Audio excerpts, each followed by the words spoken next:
Hi, everybody.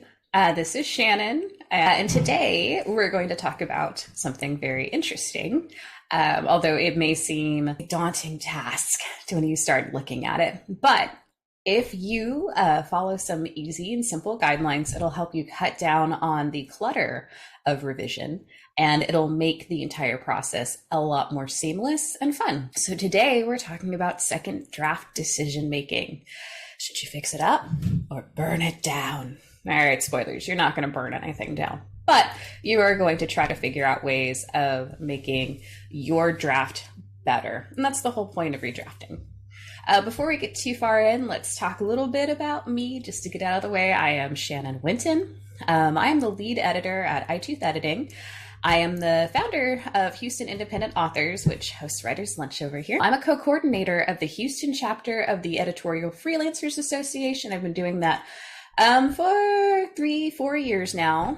And I'm a co-founder of the Toneworks Editing Collective, which is launching this month. In fact, it launched yesterday for you guys and tomorrow for me. So we'll talk a little bit more about that later. But let's get on to the presentation itself. What are we going to talk about? What do you want to talk about, guys? We are going to kind of discuss what it means to redraft, because you can redraft in a bunch of different ways. So we're going to talk about what revisions you should be focusing on in your second draft. And we are going to talk about what parts of the book really need to have that focus, what kind of revisions to make. And then there's certain edits you should straight up not do. That sounds kind of weird because, like, isn't editing? No, it's not. And we'll talk about that more specifically when we get to it. But there are things that you could do that are going to make your life a lot harder if you try to do them at this point in the process. Almost like baking a cake that has not been mixed yet. You can't take the eggs and the flour and the sugar and your, flavoring items, your vanilla or nutmeg or whatever. You can't take that, dump it in a bowl, and then throw that bowl into the oven. You have to make sure everything else is done first. There's usually a process. And so if you do part of that process too early, you're going to end up with a product that doesn't really resemble the cake you want it to. Okay, first things first, everybody needs to revise. There are people who write a first draft and they throw it out and they go, everybody loved it. I think a lot of them are liars. There might be like 1 in a million people who can truly write a fantastic, totally clean, totally precise, grammatical error free or free-ish book and put it up without having to look back at it. You're probably not one of them. I'm definitely not one of them, but supposedly they exist. What normally happens if you do that, if you put together a first draft and you try to just pop it up on Amazon or you try to get an agent to look at it, more than likely it's going to get ignored because the quality just isn't there. And that's not to say that your writing doesn't have intrinsic value. It's saying that there's just a lot of things that generally need to be developed. There's usually a lot of things that need to be pulled out from your story from the first draft. The first draft should not be your last draft. And the last thing we want is for you to put a book out there. Nobody reads it. So don't do that. Everybody needs to be revised. Everybody can find value in revision. Now, you can definitely get to a point when you're over revising, but you probably aren't going to do that on your second draft. These are some terms to know as we go in. If you've already heard of them, it's probably because you went through our NaNoWriMo education series back in October, or because you've just picked them up somewhere else. But they are things to be aware about yourself, your own writing style, because they all come with their pros and cons. There's definitely benefits to every style of writing, but there are common, I don't want to say problems, but there are common things that you're going to have to focus on when you redraft based upon your writing style. And it's just good to know that so that you're primed to look for that kind of thing. And so that you can cut down sort of the clutter of that redrafting process, because you're going to say, I know that this is probably one of the weaker aspects to this first draft, and we're just going to pump it up. So what is a planner? A planner is somebody who creates an outline, a complete outline, may have character sketches, may have full-on maps of their worlds if they're doing something that requires extensive world building, probably have a lot of background information about the world that they've set up. So they've done a lot of research and done things to get their settings together.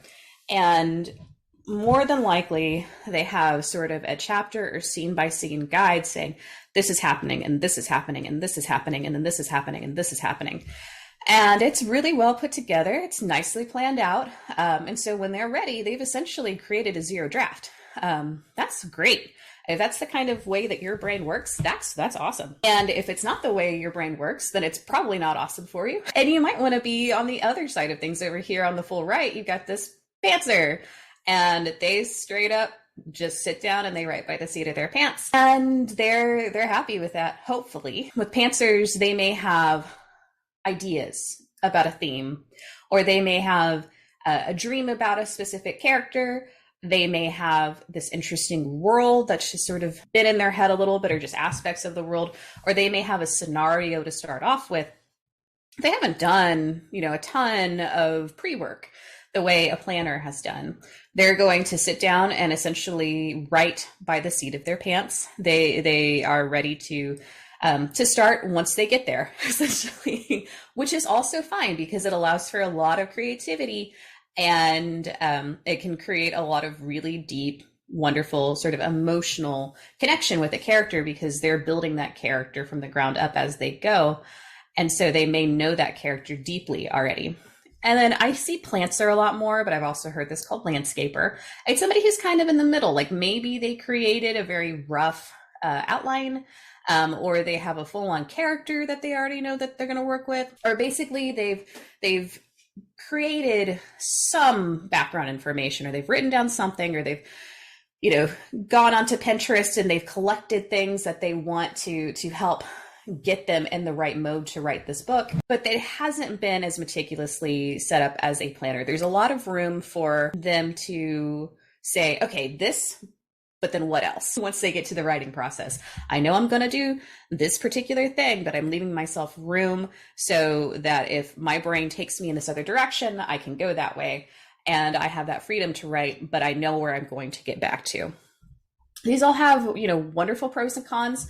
Some things work for some people, some things work for other people. A lot of people who are planners, they do really well. But the thing that you might find lacking when you go through your second draft is your character's internal arc and motivations. So if you are writing essentially to an outline, and a big portion of that outline is plot, is forward momentum in your plot, your character has to go that direction, whether the version of them on the page, really seems to want to go that way or not. They lose some agency to the author's need to direct them. And that might sound kind of weird, but if it's one of those things where you need to take that character across this journey, at this point you want them to be at this benchmark on that journey, then even if you haven't fully developed in the prose them getting to that benchmark, they're going to hit it. And so that can make it seem like your characters wouldn't. It might seem like their motivations are not completely comprehensible to your reader in that first draft. And so you need to look and make sure, if this is the kind of writer you are, that your characters do seem to have that fully fleshed out feeling, that they've got agency, that they appear to be acting spontaneously or with true internal motivation, instead of just hitting those plot points. So that's one of those things that when you go back, if you are a planner, that you will more than likely have to do. Of course, there's planners out there that do a wonderful job of characterization. I'm not saying that they don't. But generally, if I'm looking at somebody's book who's planned meticulously, that's the first thing I see, is that the characterization is what has been sort of, I don't want to say left behind, squeezed out a little bit in their earlier drafts. Pantsers, on the other hand, usually are developing a character. They're filling out an emotion. And so the plot weaves and turns to help them develop it, but it may not make sense for the next draft because you're building those emotions as you go. The plot itself may have taken it may be on the side to building that character. And so it'll feel meandering. And you have to go in and tighten up the plot. You need to make sure that, A moves to B to C to D instead of A moves to AA and then AB and then AC and then AD and then straight over to F. You want to make sure that when you go back and revise that you're evaluating, hey, is my plot progressing? Do I have a good rhythm If we sit inside of a garden for 40 pages, is the reader going to be okay? Is there enough going on in this garden to really validate being here this long? And if the entire thing was to create an epiphany, could I do it in a shorter space so that I maintain the reader's attention long enough to get to that epiphany? Because you building that character is super important. And I don't want to act like it's not, because all writing is good writing. Even when it's bad for the final product, all writing is experience. All writing helps you essentially research and be a subject matter expert in your characters. And so you never say that went to waste, but it just may not need to be in the next draft or the final draft. So your landscapers and European lancers will have some sort of in between. If their big focus whenever they were putting this together, whatever prep materials they do have, if they were character based, then their plot may be what needs a little bit of buffering. And if they were more focused on a scenario, a scenery, a specific world, then their character may be also what needs to be buffed. So whichever version they sort of lean towards, because it is, it's a spectrum. That's probably where they're going to need to focus in on their revisions. So this is just sort of here's a hint so that you can gauge where you need to be focusing when you go through and read, because the first step of redrafting is reading. Now, before we go into that, I want to make sure you guys realize you're only going to do big picture edits. What do I mean by that? So there's multiple levels of editing, and some of those are very nitty gritty. So if you look at copy editing, proofreading, those things are the polish. If you're looking at your syntax, you're looking, are my, T's all crossed, my I's all dotted? Am I using words in the beginning of a sentence that match tense to the second part of the sentence? All of that stuff, that synaptic kind of editing, that is copy editing, or it's proofreading. When you go in to look at your second draft, that's not really what you should be focusing on. You should be looking at your big picture. You should be looking at, do my characters feel real? Does my setting feel immersive? Is my plot action moving along well? Was I able to describe the circumstance or the situation in a way that my reader can understand it quickly and feel it's comprehensive enough to get what's happening in the plot or why a character reacts the way they did? And so some of that, of course, is in a gray area, because you're looking at a little bit of line editing where you're like, oof, that is a lot of exposition here, but I needed it because I was teaching myself my character's backstory.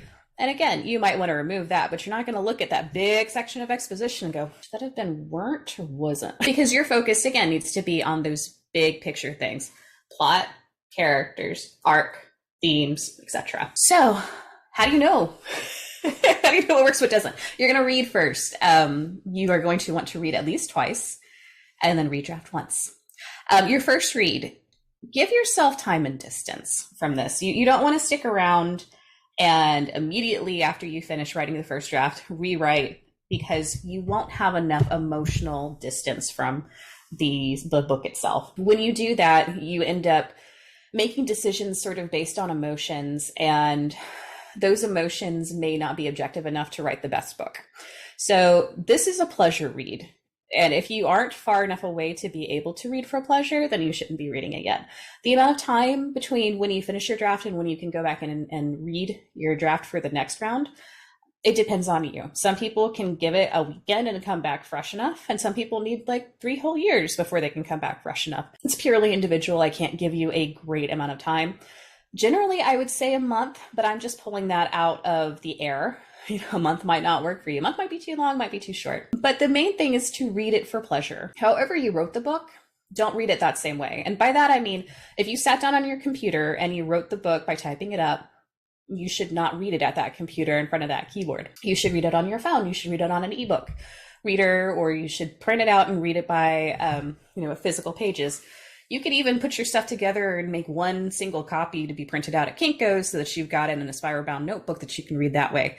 Read it differently than however you wrote it. So if you're the kind of person who writes on your commute home, so you've been sitting on the bus and you're typing it up on your phone, don't read it on your phone. Read it differently than how you wrote it.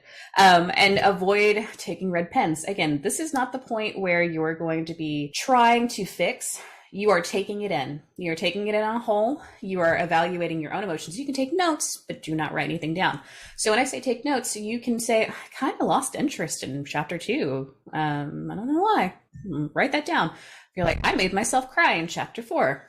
Cool. Write that down. You know that is a strong chapter, or at least parts of that are that chapter are strong. But you do not want to fix anything yet. Now, your second read, your technical read, this is where you start trying to figure out why you had the emotional reactions to that draft that you read over here.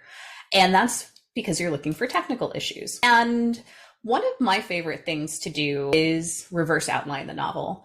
And if you've never heard of reverse outlining, basically it's just a fancy way of saying outline the book after it's written. Go to whatever outlining program or style you want and use what's already on the page to outline that way. So if you use the hero's journey and you're looking at the benchmarks, all right, where do they hit the refusal of the call? What page? Okay, all the information about that refusal, go ahead and write that down there. When do we hit the end of the first act? Where's the dark night of the soul, etc., etc. Go ahead and mark up an outline, create an outline, not mark it up, because that will help you visualize things the way you like. And when I say visualize, I also mean to make it something that you can actually see in 2-dimensional space or 3-dimensional space. Because it's hard for us to conceptualize things without size.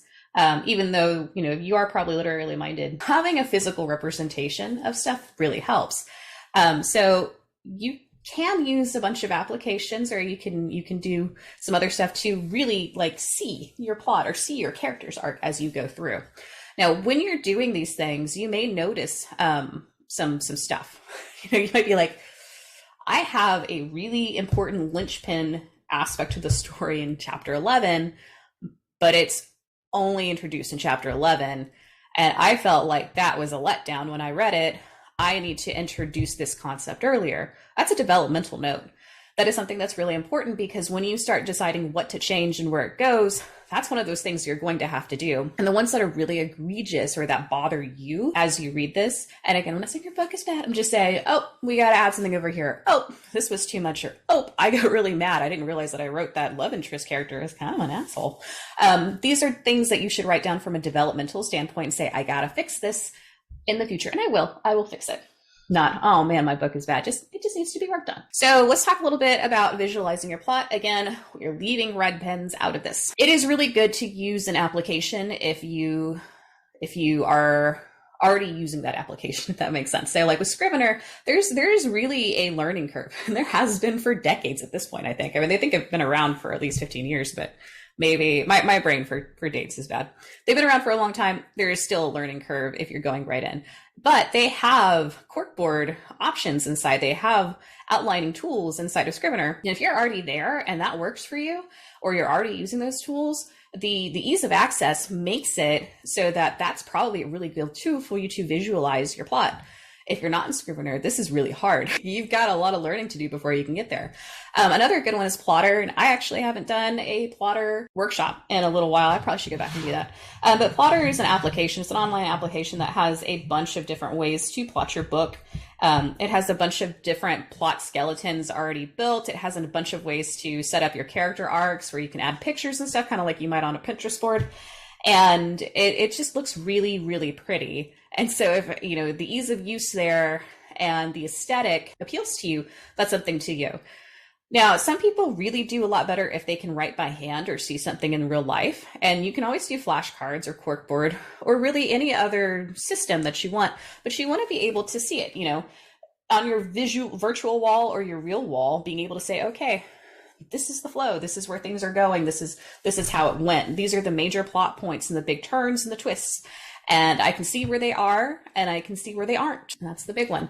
Where aren't things? But the main thing is to see it. So I'm not going to say any one specific thing is right or wrong. Just make sure you can visualize it and make sure it's something that looks good to you. People don't want to look at something if they find it distasteful or ugly.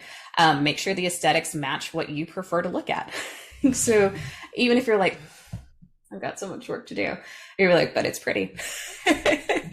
And again, the reason to do this is so that you can say, all right, I'm missing stuff here, or there's too much going on in these 3 chapters. I need to spread it out some because it's feeling like whiplash. We're going to actually look at the specific things to evaluate in your redrafting process. Fun stuff. I'm looking at time. We've been doing this for about 20 minutes. I just don't want to go too long. All right. First things first. When you do that technical read through, or when you're thinking about things, letting the stuff bubble around in your head and percolate, look for these really hallmark things of a first draft that you can excise or modify in order to speed it along. You just say, all right, check mark, we're going to change this. If you wrote the book without having an outline, you might find that you have protoplots that didn't actually manifest in the story. And what that means is that there's something that's sort of like a kernel of a plot, or it was maybe going to be developed and you didn't. And what this usually looks like is in the first chapter, maybe you have characters doing something or acting a certain way, like their behavior is just kind of interesting. Like, I don't know why they're acting like that from a reader's perspective, but then it never sort of manifests. A good example of this for me, if you have a character that is looking over their shoulder, they're worried something is behind them, and nothing ever turns out to be behind them ever in the book. No one's ever following them, and they don't have any sort of background with paranoia, then that just sticks out as weird for the reader, because you're telling the reader, if that stays in your final draft, something's going to happen. Someone is following them, and even if they're not being followed right now, later down the line, someone will be following them and they will let their guard down, and then there's going to be a gotcha moment. And if it never shows up, it feels, from the reader's perspective, like you lied to them. So go in and say, okay, what plots were I, maybe going to write and then just didn't, but there's still sort of stuff on the page, there's clutter there that, speaks to that doesn't speak to any other part of the story. Go ahead and remove them. Sometimes there's secondary plots that require a bunch of setup. I mean, you're like, man, I really want to have the dog get lost and run after the dog. I did so much research on like King Charles Cocker Spaniels. I'm writing about this. This is fun for me now. I'm nerding out about it, and we're going to chase after this dog. But that secondary sort of plot where you chase after the dog has nothing to do with the rest of the story. And maybe it takes 40 or 50 pages while they're like searching for the dog off and on, but it doesn't pay off. There's no emotional change. There's no progression of the main plot. There's no reveal of key clues about what happens next or anything like that. And so the setup derailed the story. And it never circled back in a way that made it valuable to your primary reader. So if you find that, if you're like, it doesn't really connect, that might be a subplot to go ahead and remove. And then another thing that you might have done, especially if you maybe did NaNoWriMo, or you wrote this fast, or you're just in a mood that day when you wrote, you might have written elements into the story that are so significantly different and so jarring that they become detrimentous to the scene or the chapter or the whole story. Say you were just in a mood and you ended up writing a bunch of fart jokes into your romance. More than likely, your romantic, audience does not want to read that. I mean, they might like something silly, but 6 or 10 pages of a gassy night may be too much, and it may just be too far. There's a difference between juxtaposing two different emotions and just kind of destroying the original one. So you want to evaluate like, was this too much? Did I take this children's story to a space that was too gory? Maybe I shouldn't have my angel cursing a bunch. There's just things that seem out of space or out of character that you should be taking out of the next draft, because again, those things are hurting your story. They're not helping at this point. And I say at this point, if you really needed to have, this angelic character curse and bash about and flail and kick things and throw a cat or whatever, in order for you to sort of work yourself up on how mad is this character for this scene, that's still useful to you because you know how mad they are, but you need to show that anger in a way that really matches the character or matches the circumstance instead of how you kind of manifested it in that first draft. So if you have any questions, we can definitely answer that a little bit more. Move on. All right. Character issues. I did kind of use a character example just then. Recognize and remove the ones that aren't helping. Are they serving the story now? Now, again, difference between serving you as an author to help you write the story in the first draft and actually helping the future drafts. Side characters that take up too much space. This is actually one of my problem behaviors as a writer. I love interesting side characters, and then it becomes the side character show. Now we are in the side characters carnival, and we are writing the side characters' rights, and that's great. But the plot isn't really there because the plot's over there with the primary characters off to the side eating cotton candy, and that's not where my focus on the book should be. With the side character instead of the primary characters. So try to make sure that when you're reading through, say, okay, I wrote them interesting on purpose. However, we need a little bit of salt. We need a little bit of flavor, but we don't want to pour an entire container of salt into this recipe, or all we're going to taste is salt. So you want to make sure your side characters flavor. They add fun. They might be the comedy sidekick. They add a little bit, but they don't overwhelm. And so if you're seeing as you read, and either of your joy read or your technical read, that these characters are becoming too verbose or taking up too much page space, you're going to either have to remove them completely or just cut them down. They may not need to be in every scene, even though they're fun. You also want to remove your one note or convenience characters. These are characters that only exist because you needed somebody to do something that the primary character could react to. So I'm not going to say remove dead bodies if the detective needs a dead body to it's helped start this mystery. But say you have a character whose only reason for being there is to create problems, but they have no other apparent emotions, or they're one note. They can only scream, they can only cry, or they can only be like chuckleheads. If you read somebody that is always at 100 in any one direction, like that gets exhausting.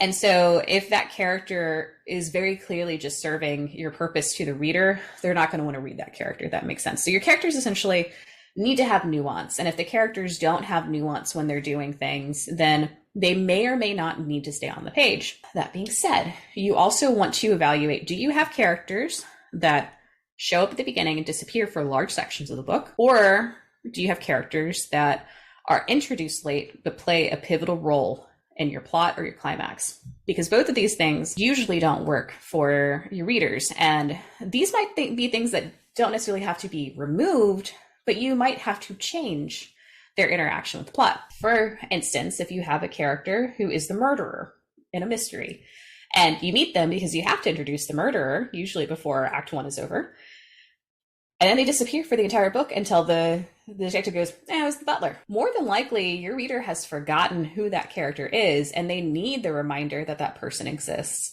That character needs to be weaved into the story a little bit tighter so that there's an emotional connection to that reveal. It's just really important. So you can't disappear people and have them show back up, because also your reader might be reading this book over the course of a month, 2 months, maybe even longer. And if that character only showed up once and shows back up later, they may have forgotten who they are. Your late but pivotal characters, sometimes you really don't have a choice, and you need to evaluate, they live over here in this city and we didn't get to this city until page 215. Can I really introduce them earlier?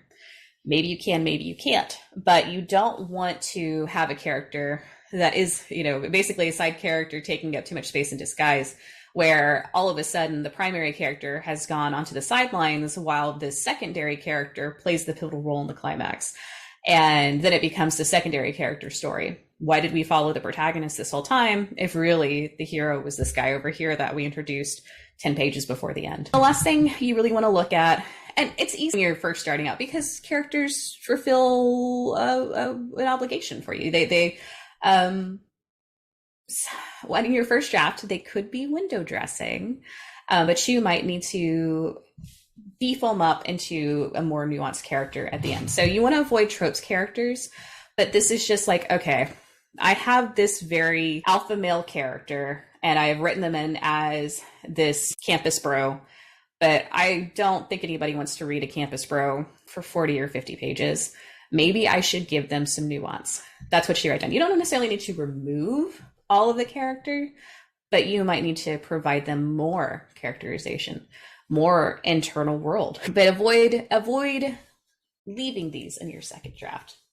So if you have a sexy lamp, which is just a jerky way of saying like femme fatale who doesn't do anything, and she just stands there and she's sexy, she brightens the room, find a way to make her interesting. find a way to make her quirky, find a way for her to be her own person in her own right, with her own motivations and her own thoughts. And she just happens to be at the right place in the right time to do these other things inside the story. But she appears to be a fully functional human being and not just somebody who turns the light switch on. Okay, the other thing you're going to do is try to lose the baggage. When you first write your book, even if you're making it from an outline, even if you're a plotter, you may find that you have added too much, essentially, detail, and that bogs down the story, or it gets in the way of the story progression. So if you've done excessive world building, say you have a bunch of information about how the bird migratory patterns are in this particular story, and the story has nothing to do with bird migratory patterns, it may not be worth it to leave that detail in. It just may not be. And again, this is one of those things where flavor is good, but overspicing is not. If you have a character who knows about birds, or maybe is an ornithologist making some 1-2 quip remark that is like, wait, what? That's interesting. That's great. But if you spend 3 or 4 pages talking about birds in a romance where there are no birds, then it's excessive. More often what'll happen is people will, in their first draft, front load the world building. That means they put everything that they need the reader to know at the very beginning, and then they've got basically this wall of world building in front of the reader. And the reader is not willing to climb that wall. It needs to be broken up. It needs to be added in little snippets. The parts that really are pertinent for the reader to understand what's going on or why the characters are doing what they're doing needs to be there.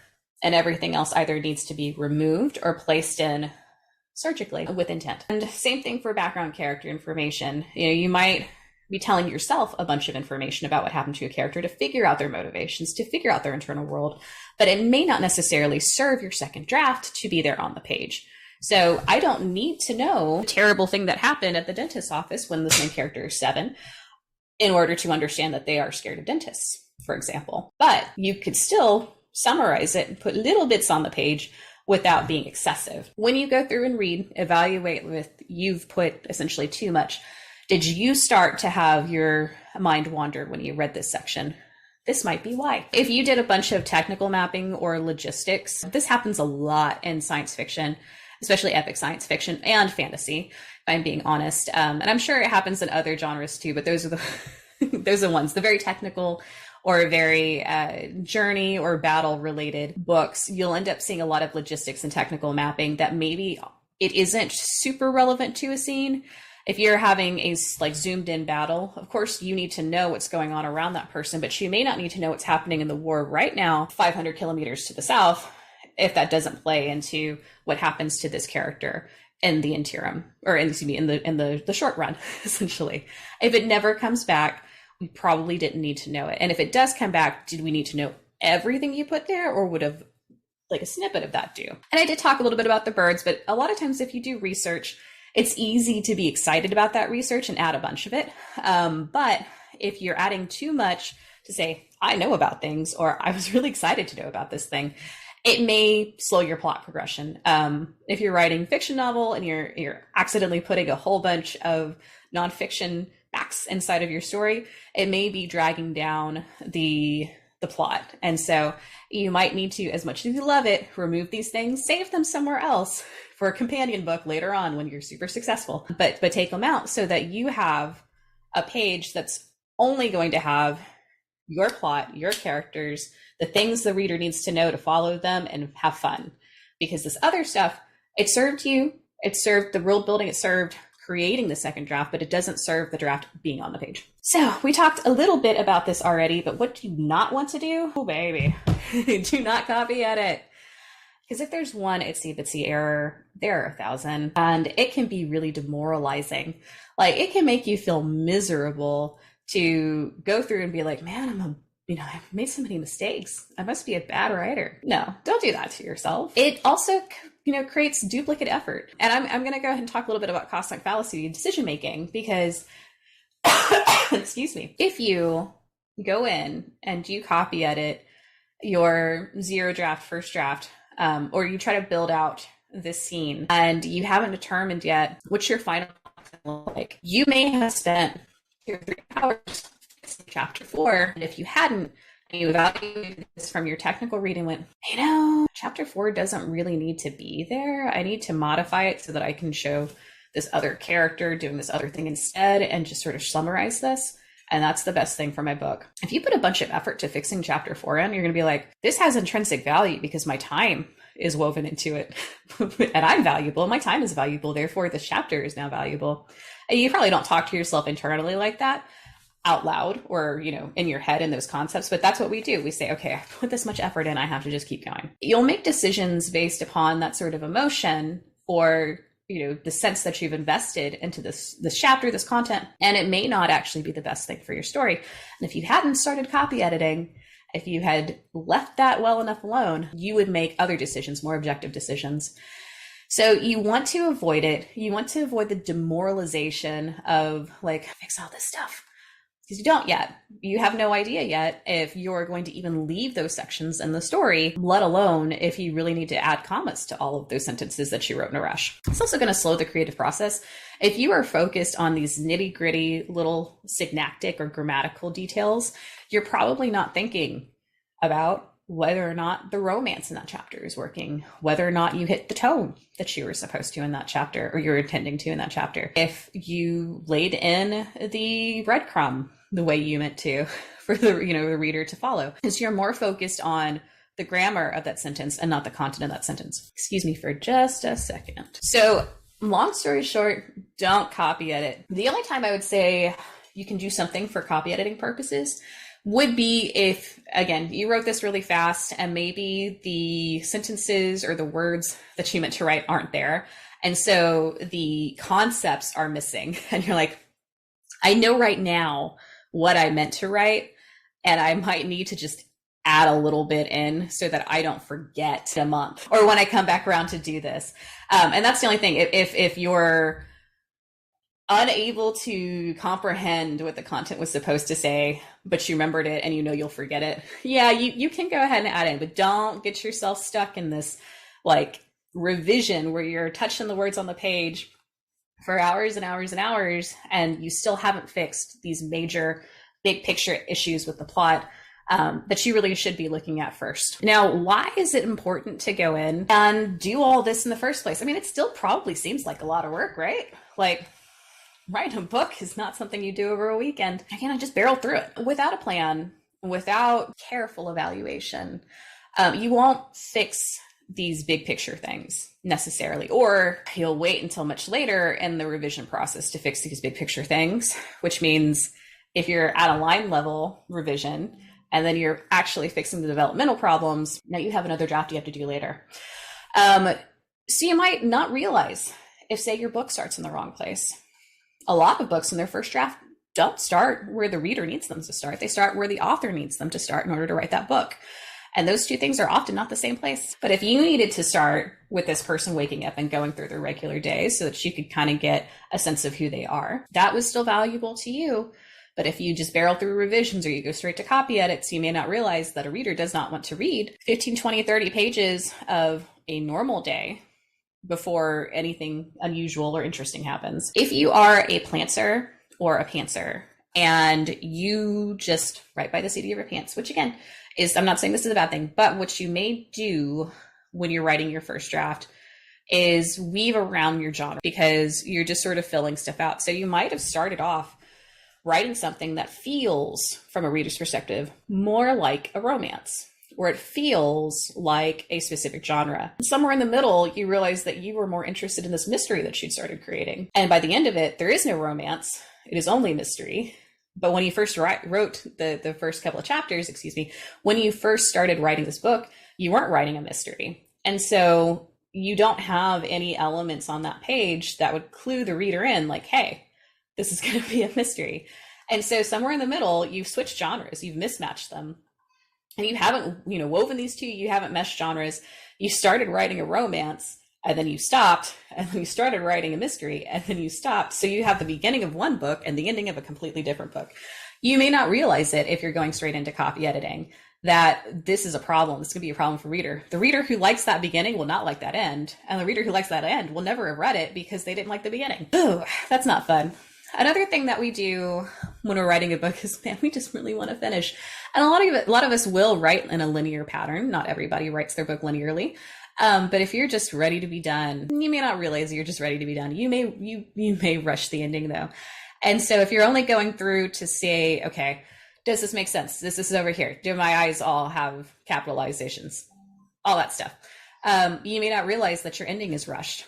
And I don't know if you've ever read a book where you were like really into it for the first 90% of it, and then everything just sort of goes off the rails and gets summarized, and certain things just don't even get tied up at the end, and how disappointing that feels. Like, you don't want to do that to your reader.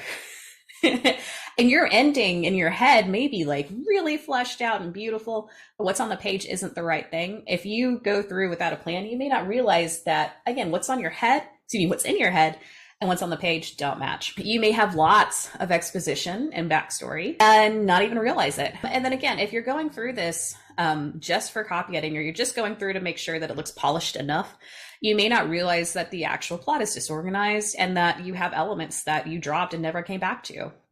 And again, if you don't go through this and you're a plotter, you may not flesh that character out enough. And you may never flesh the character out enough before you try to publish it. And you won't have readership that likes the story or even loves it because they don't have an emotional bond with that character, because they're still that early version of them. So we don't want to do that. We want to write good books, or books that are fun to read. All books are good books. What do you do if you are trying to find solutions for problems, or you're trying to beef up these elements that just weren't quite developed all the way, and you're finding it hard, or you're hitting dead ends? Always good to play games for yourself. And I know it's hard to say, okay, I'm going to quit doing this, I'm going to play a game. But play what if, whatever it is that you're having a hard time with. If you're writing a story and you're like, I don't know how to fix this, I don't know how to make this character's motivations make sense. You may be trying to shoehorn this a little bit too much, and take that character out of the situation. Put that character somewhere totally different and see how they react. Or put somebody else in the situation. What would happen if Batman was here instead of the Joker? How would that look different? Or take Batman out of this fight and put them in the supermarket, and there's only one mango left. There's someone there fighting for that mango with you. How does that fight look different from this fight with the true bad guy? Do what ifs. It really helps you both figure out the circumstances that you're working with, and then the characters you're working with, to find a better way for them to interact than what you maybe have in your first draft, or a way that works more for you. Also evaluate good, better, best solutions. Now, if you say, all right, I have this problem, this problem, this problem, this problem, this problem, this problem, oh crap, I got all these problems. A good solution will fix one of them for sure. If you can do one thing and fix one problem, that's good. But if you evaluate your problems list and you say, well, if I add a character who does this, this, and this, then I could fix 4 or 5 of these problems. That's a better solution. That's probably less work for you in the end, and it's solved more problems. The best solution will solve all of them. But the best solution, may not be something that you can do, because you also have to weigh the pros and cons of changing your work. I mean, you've already written this, and hopefully when you write your second draft, you have a lot of room to maneuver around, time-wise, and write the best draft possible. But if you're on a production schedule, you may not be able to do that. And you may not be able to take this and totally rewrite something that'll take you, say, 100 hours. If you need to send this to somebody in 2 weeks and you don't have 100 hours to work on it, you got to weigh the pros and cons. Like, yeah, you might write a way different book, and maybe that's something you want to do, but you don't have the time to do it. That's a valid reason not to take, the best solution or the most over-encompassing solution and use that, when doing minor tweaks maybe won't be as fulfilling to you, but will also get that book in a shape that works for the reader still. Weigh the pros and cons. And I always like checklists for a couple of reasons. I know some people find them daunting, but I like them. Here's why. If you checklist, if you enumerate the things that you have to work on, one, you can see where there are similarities and where there aren't. If you have a bunch of things that are like fix character here, fix character here, fix character here, or remove world building, remove world building, remove world building, then you can set a day and just, that's the job. Don't read the whole book 70 million times. Go to those sections where you got to remove world building. You're in the remove world building headspace. You go remove world building head. Yep, Kat. You got to go remove world building. That's what we're doing today, and it's done. If you can see, like, all right, there's a pattern, then you can just work on those pattern problems, and it'll feel like you got a lot off your plate. And that's the other thing too, a checklist. I know it'd be like, wow, I got so much to do, but if I can mark something off, if I can get rid of these things on the checklist and then visualize, I don't have a bunch to do, and that's what I'm staring at forever and ever, because I have all of these things I already did. Look at these things I have accomplished off of this checklist. So you can have your checklist and you have your done list and your to be done list, and you're like, boom, my done list looks great. I feel jazzed because now I've gamified this a little bit. I don't ever feel jazzed. I don't like jazz. But you might find that having your checked off list helps you stay motivated to make changes. That is the end of my show, and hopefully I have time for questions at the end of this, but I did want to tell you guys a little bit about Tomeworks. So it's a full service editing company. We're located here in Houston, Texas. You can follow us for more tips, tricks, and free educational opportunities. We have a mailing list. We are going to be on social media, and we have a Patreon that has services built in for you guys, which is going to be great. And you know what? If you have gone through all of this and you're like, I like it, I would do this, but I would really like a professional to guide me, you might want a developmental edit or a manuscript evaluation. You can inquire at our website at tomeworksedits.com. We're going to have a lot of fun here. All right, I'm going to stop my presentation and talk to you guys. I hope y'all have enjoyed it. I've enjoyed this. I love talking about editing. See you in a second.